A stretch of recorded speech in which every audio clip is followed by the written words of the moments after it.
tearful heaps of flesh. That's a horrible, horrible. Just a flesh seeping tears. Yep. Just.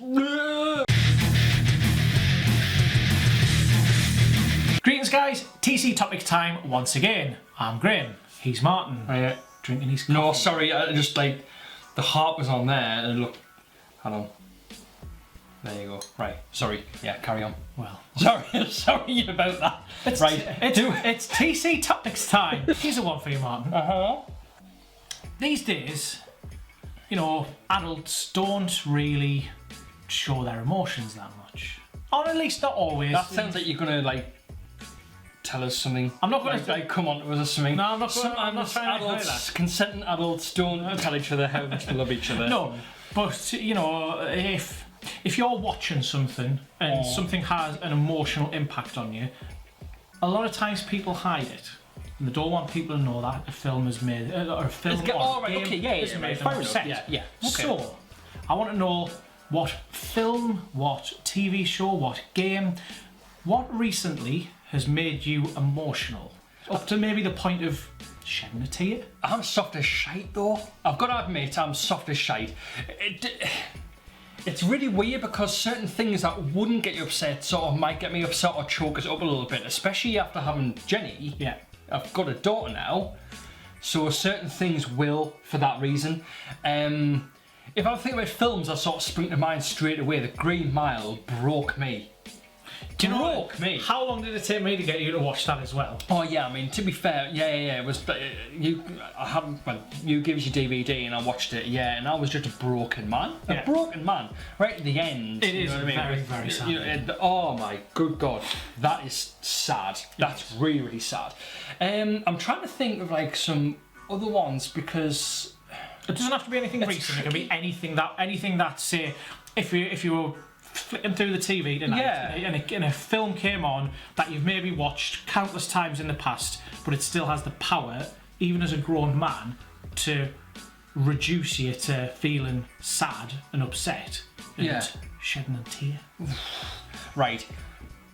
I'm going to quickly mention this straight out because we'll always talk about it and I'm fucking sick of it. Right, Star Wars, very, very quickly, I'm going to be in out here. The best scene in Star Wars ever is when Darth Vader takes his helmet off and it's in father and son. And that bit to me still, I don't cry, but it's so powerful. To me it is. To me. I mean, again, let's just get it through very, very quickly. We don't want to talk about Star Wars again, but I mean, I've watched Star Wars as well my entire life, and I've never felt Do you know which bit it is as well? And this is so specific, right? He takes his helmet off, and Luke looks at him, and he's sort of taken aback by what he looks like. Yeah. Like he doesn't like what he sees. Then all of a sudden, he changes, and he remembers, fuck. You're me dad, and he puts his hand on his shoulder, and it's that bit. Like even now, like I've got a goosebump. I've got goosebumps. Just thinking about when he puts his hand on his shoulder just to say, "Look, fucking hell, like you're me dad, and I don't care what you look like." Type thing. And oh man, fuck. That is sad. That scene is mint. It's mint. I want to see that scene in a whole new light. It's so good. It's so good. But oh man, there's so many little things that we certain like. There's a film that I know that I find there's a film that I find very emotional, and I didn't think you did until recently. Forrest Gump.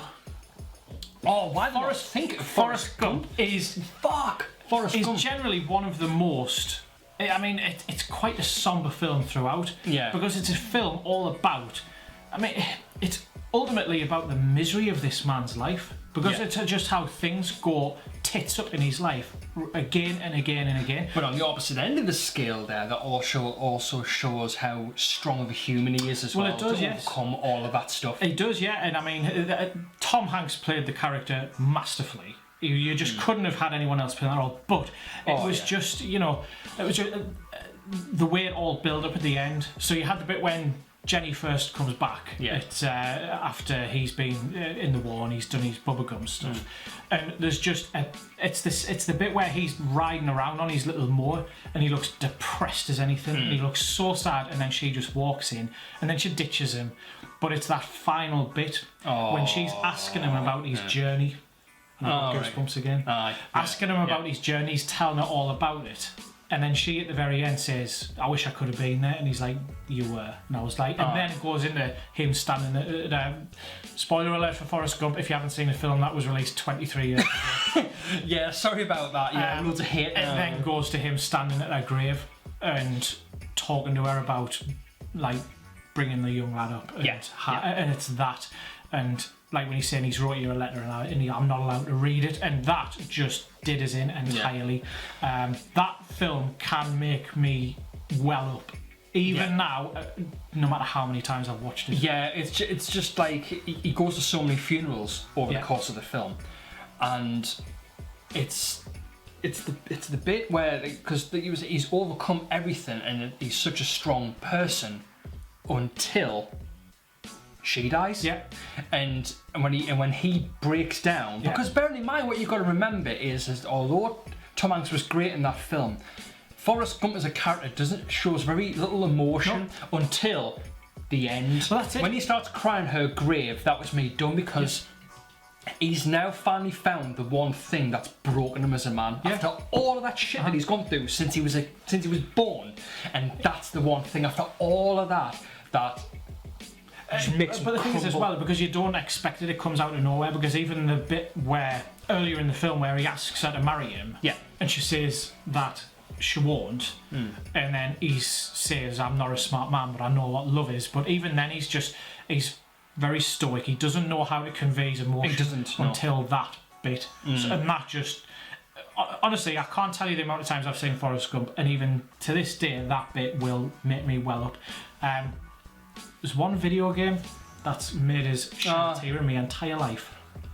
Oh man, can I guess? Go for it. It's not Valiant Heart or something, is it? No. Okay, right. It's The Walking Dead, season 1. Oh yeah, the ending. The ending. It's episode 5. Yeah. Spoiler alert for The Walking Dead video game, season 1.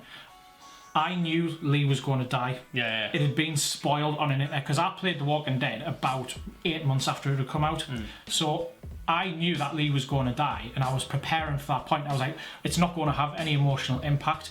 And that final bit when he's about to turn and he's having that discussion with Clementine and imparting these last bits of wisdom on her. Yeah. And then the fact that you get to make the choice, and I made the choice to shoot him, and it's everything about it. And video games never ever made us cry until that, and I shed a tear over that. And really? Honestly, really? it just...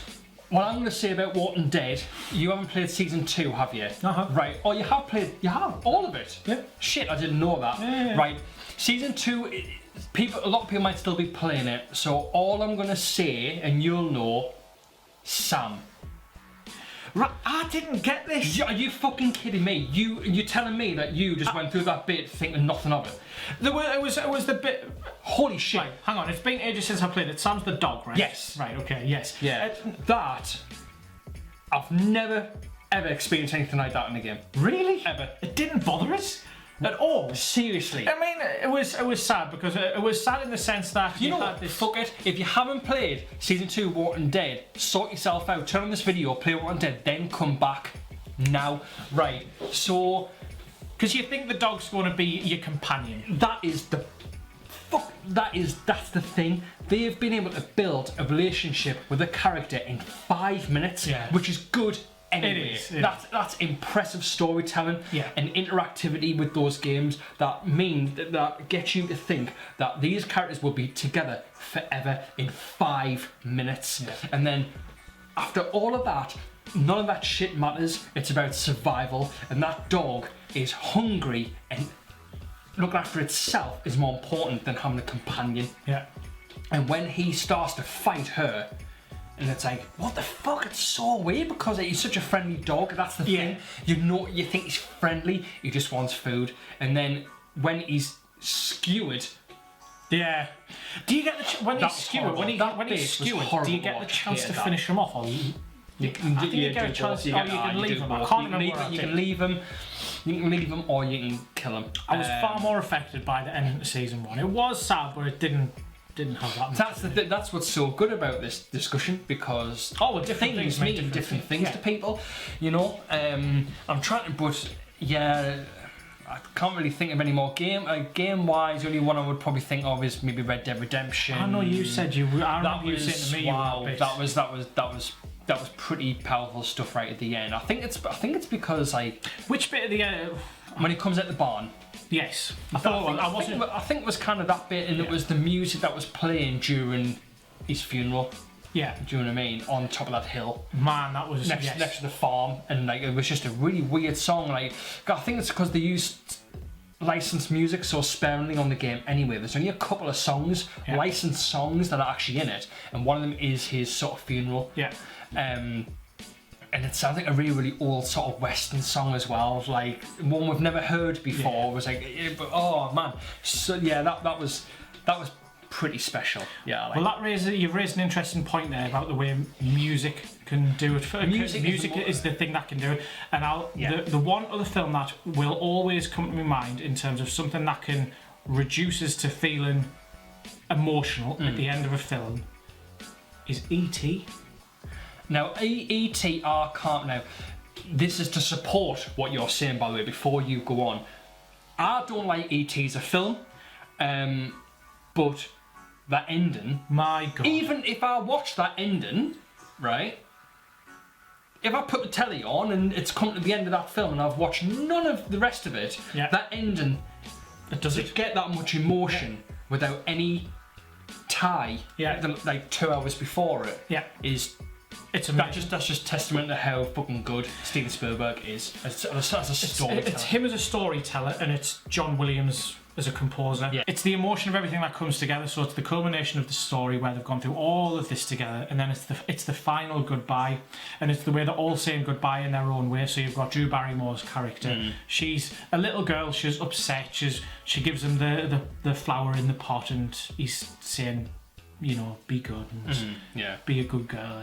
And then the older brother goes to kind of put his hand out, and E.T.'s still unsure, or even he kind of like recoils from him a bit. But it's just, the music just does it. And John Williams' score to E.T. is, for me, the greatest soundtrack to a film ever. And it just demolishes any barrier that I've got to emotion at the end. And I've loved E.T. I mean, where you saying you don't like? I've loved E.T. my entire life. And one of the things that really excites me the most about Isabella, who's my daughter growing up, is that I'll get to experience that with her, to get her to watch E.T. for the first time. Yeah. And she'll probably get to the end and she'll be like, what's this shit? And I'll be in the background. Oh no, can you imagine that? Just crying my eyes out like, and she's like, put Peppa Pig on now, like. Oh, get the fuck away! Get away! So yeah, get the iPad, watch Peppa Pig. I'm gonna watch E.T. But yeah, E.T. does it. E.T. does it for me. My final thing then is going to be a culmination of loads of different films, but think of Disney. Think of Disney film. Bambi. Yeah. Lion King. Oh, the Lion King. Toy Story 3. The Furnace. That's really sad. Yeah. Dumbo. Bear with us. I'll explain Dumbo in a second. And I can't really think of any others. Right, quickly, Dumbo. Right, I put the telly on last year during Christmas. Loads of films on, and there was a little bit in Dumbo. Have you seen Dumbo? You probably at some point seen Dumbo, right? Anyway, so is Dumbo's mum misbehaves. They're all at the circus. Baddie gypsy circus people die. So she causes a ruckus and she gets locked up in this cage thing where the carnival is. And there's a bit, obviously she's got Dumbo at the time, and there's a bit where it's nighttime and all of the animals at the circus are snuggled up with their little ones, right? And Dumbo can't get to her because she's caged up. Alright. So what happens is he goes over to the cage and she sees him, and with her being an elephant, Dumbo, she drops her trunk and picks him up and cradles him while she's in the cage. And I remember seeing that, and this was only last year, and I was just like, fuck. Amazing. But like, even back then, and that was decades ago, they just had a thing for emotional storytelling, and to see her cradling her son the only way that she can, but all the others are fine. I think Disney have a way of doing it though, don't they? Yeah. Or animated films in general, because with an animated film that's primarily aimed at kids, you don't expect to have something with an emotional punch in it. So when it does happen, it really, really knocks you off your feet. One that years back I used to devastate as a kid. Not a Disney film. Have you ever seen The Land Before Time? oh my god, My God. Jesus H. The bit at the beginning of that film where you have the earthquake and then Littlefoot, he goes looking for his mother, finds her in the pitting down rain, and she just dies in front of him. Oh my God, I used to be devastated at that. Yeah, quickly, Lion King. I'm not going to go into that. Everyone knows the effect of Lion King. Holy fucking shit, what a film. I mean, it is. It's fantastic. That is great.